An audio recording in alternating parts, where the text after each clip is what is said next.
Olá, seja bem-vinda ao canal Resumo de Odonto. Me conta, você já viu uma mancha escura na boca de um paciente e ficou naquela dúvida se era algo benigno ou se era alguma coisa mais séria, do tipo maligno? Então fica aqui nesse vídeo que a gente vai falar sobre as lesões pigmentadas na boca. Quando a mancha bucal, ela é preocupante. Mas antes, se você clicou aqui nesse vídeo, muito obrigada por ter clicado até aqui. Nesse vídeo eu vou mostrar para vocês quando as lesões pigmentadas elas precisam de atenção, o que pode ser normal e o que é sinal de alerta. Então fica até o fim que tem uma dica importante para a prova e para a prática clínica, tá? Mas afinal de contas, o que são as lesões pigmentadas? As lesões pigmentadas elas são alterações de cor que em forma de lesão variam do marrom ao preto, podendo ser também nas cores azuladas e também acinzentadas. Essas lesões elas podem vir a afetar a mucosa jugal, a gengiva, o palato, a língua e os lábios. E são causadas por depósitos de melanina, hemosiderina, metais e entre outros materiais que a gente vai ver ao decorrer desse vídeo. Antes da gente começar a falar sobre as lesões benignas e malignas, nós precisamos mostrar para vocês que nem toda mancha é câncer, tá? Mas toda mancha ela deve ser avaliada com muita atenção, com muito critério. Essas lesões, elas são divididas em lesões benignas e lesões malignas. Então, primeiro a gente vai começar a falar sobre as lesões pigmentadas benignas comuns que a gente pode estar vendo na boca do paciente. Para começar, vamos falar sobre a mancha racial, que é a melanose racial. Geralmente, pacientes melanodérmicos, pacientes de peles escuras, pacientes pretos, são pacientes que podem apresentar, principalmente na gengiva, uma lesão escurecida, que geralmente ela é simétrica, não tem crescimento e geralmente é gengival. Então é muito importante que você pergunte ao paciente, tem quanto tempo que você tem essa lesão? O paciente às vezes vai falar, eu sempre tive isso em toda a minha vida, então é alguma coisa que o paciente já nasceu com isso, não se adquiriu, não cresceu, tem naquele tamanho. Outra lesão que a gente tem são os nervos melanocíticos, que é como se fosse uma pinta na mucosa. Essa é muito comum, podendo ser macular ou levemente elevada. Macular é literalmente uma pinta e elevada é quando tem uma pequena elevação, como se fossem as pintas que a gente tem no nossa pele, tá? Os nervos melanócitos, eles precisam ser acompanhados, porque qual é o tamanho dessa elevação? Então, essa elevação, ela é palpável, ela já se torna muito elevada, pode ser um cisto, pode ser uma lesão que pode começar benigna, mas ela tem um potencial maligno. Outra lesão que é muito comum são as tatuagens por amálgamas. Essas já são comuns de ver praticamente em pessoas jovens, então crianças que tiveram restauração de amálgama, né, na infância, na primeira infância, ou adultos ou idosos. É uma mancha azul acinzentada que é próxima à restauração antiga, como a gente pode ver na imagem. Então, quando a gente tem uma tatuagem por amálgama, é um paciente que, por exemplo, tem o dente 37 com o amálgama extenso, um MLD, e do lado tem uma lesãozinha por amálgama, que foi geralmente ocasionada, né, por conta dessa restauração. A tatuagem por amálgama, ela é imóvel e é assintomática. Às vezes o paciente nem sabe que tem, você está vendo ali no exame clínico. Essas lesões, geralmente elas não preocupam, mas elas precisam ser registradas, então você precisa anotar, né, no odontograma do seu paciente e serem acompanhadas, principalmente quando a gente fala de nervos melanocíticos. E existem alguns sinais de alerta que vão mostrar pra gente quando nós devemos nos preocupar. Primeiramente, essa lesão ela teve uma mudança de cor, então era uma lesão que ela era mais esbranquiçada, ela se tornou mais escura, ou então ela era um pontinho branco, ela se tornou mais branco avermelhada, precisamos acompanhar.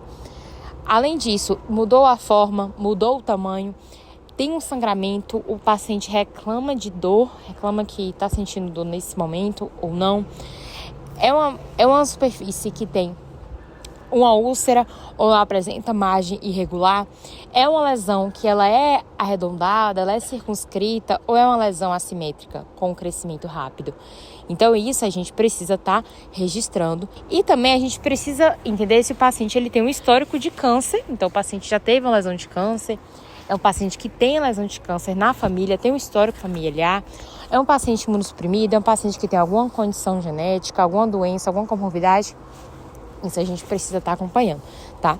Então, o dentista, ele deve sempre pensar em um diagnóstico diferencial e considerar biópsias quando há dúvidas. E se você tiver muito na dúvida, com aquela pulga atrás da orelha e você não sabe o que fazer, encaminhe o seu paciente. Porque às vezes a gente deixa passar, né? Deixa o paciente ir embora.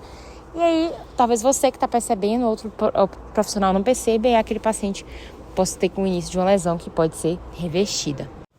Nós também temos as lesões com potencial maligno. Dentre elas, nós podemos dizer o melanoma oral. Ele é raro, mas ele é altamente agressivo, tá? Ele é muito comum em palato duro e gengiva.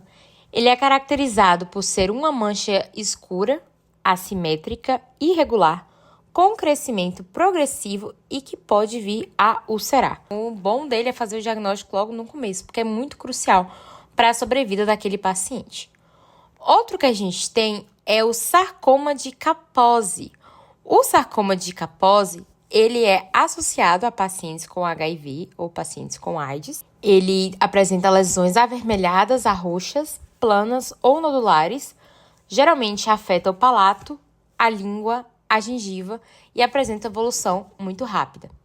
O outro que a gente tem é a doença de Addison, que apresenta uma hiperpigmentação por uma insuficiência adrenal. E a insuficiência adrenal, geralmente ela vai acontecer quando as glândulas adrenais não produzem hormônios em quantidade suficiente, como cortisol, como a aldosterona. E geralmente o paciente vai apresentar lesões pigmentadas difusas, principalmente na mucosa e na gengiva. Pode ser confundida com a melanose fisiológica. E a doença de Addison, ela está associada a sintomas sistêmicos, como fadiga, hipotensão e fraqueza. Por apresentar essas lesões pigmentadas na mucosa jugal, principalmente, o dentista ele pode ser o primeiro a suspeitar de alguma alteração que esse paciente possa ter dessa lesão. Outro que nós temos é a doença de Peutz-Jeghers. Essa é uma síndrome, na verdade. Geralmente ela é genética, com pigmentações periorais e intraorais, podendo afetar lábio, mucosa jugal. O paciente relata um histórico familiar, por ser uma doença genética. São lesões intestinais, pólipos, e as lesões orais elas surgem muito cedo e são um sinal de alerta para rastreio de câncer gastrointestinal. Então, afeta crianças, afetam adolescentes. Então, essas condições que a gente falou, elas exigem um acompanhamento imediato, tá certo? E um encaminhamento e uma atuação multiprofissional. Nesses casos, o diagnóstico precoce ele pode vir a salvar vidas, tá? Então, o que o dentista ele pode fazer? Então, o dentista ele precisa fazer uma anamnese muito detalhada, documentar e fotografar tudo que o paciente tem, avaliar o histórico familiar, o tempo de evolução, os sintomas que são associados a esse paciente, encaminhar para a biópsia, encaminhar caso você não saiba, que foi o que eu falei, e manter o acompanhamento sempre daquele paciente. Bom, gente, então essa foi a nossa videoaula. Espero muito que eu possa ter ajudado cada um de vocês. Se você clicou nesse vídeo, a gente tem shorts aqui todos os dias no YouTube, sai vídeos novos aqui. Se gostou desse vídeo, deixa o like aí embaixo, que isso ajuda muita gente na divulgação aqui dos nossos vídeos. E também ativa o sininho para não perder os nossos vídeos que saem toda semana. E é isso, valeu!